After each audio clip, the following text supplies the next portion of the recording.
bập bênh, bập bênh.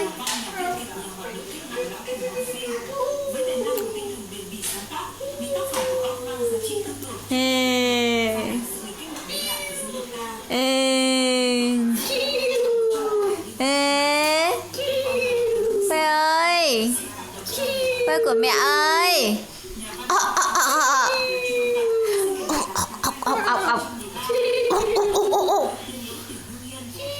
Nào cười nào.